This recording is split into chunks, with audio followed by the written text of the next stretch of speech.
ഋഷഭ മോഹൻലാലിന്റെ ബ്രഹ്മാണ്ഡ ചിത്രം pan Indian cinema December 25-ന് ലോകമെമ്പാടും റിലീസ് ചെയ്യുന്ന സിനിമ, കൃത്യം ക്രിസ്മസിന്.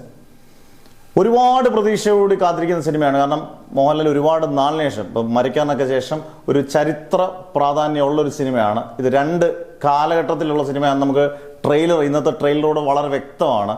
ആധുനിക കാലഘട്ടവും പുരാതന കാലഘട്ടമൊക്കെ വളരെ വ്യക്തമായിട്ട് പറഞ്ഞു പോകുന്നുണ്ട്. പക്ഷെ ആ ട്രെയിലർ കാണുമ്പോൾ നമുക്കൊരു എവിടെയൊക്കെ ഒരു ഡയലോഗുകളിലൊക്കെ ഒരു നാടകീയത തോന്നും. അതുപോലെ തന്നെ എനിക്കത് ആറാട്ടിനകത്ത് സെയിം ആക്ഷൻ സീക്വൻസ് അതുപോലെ എടുത്തു വെച്ചേക്കുന്ന പോലെ തോന്നും. പിന്നെ മോഹൻലാലിൻ്റെ ഒരു ഹിറ്റ് പടത്തിനകത്ത് ഡയലോഗ് അതുപോലെ. ഇത് ചിലപ്പോൾ എനിക്ക് മാത്രം തോന്നിയതാണോ എന്നറിയത്തില്ല. നിങ്ങൾ എന്തായാലും ഒന്ന് കണ്ടു നോക്കുക.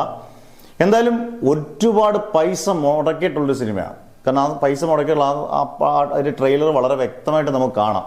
VFX-നായാലും അതിൻ്റെ ലൊക്കേഷനായാലും ഒക്കെ ഒരുപാട് വർഷങ്ങൾ എടുത്ത് ഷൂട്ട് ചെയ്തൊരു സിനിമയാണ്.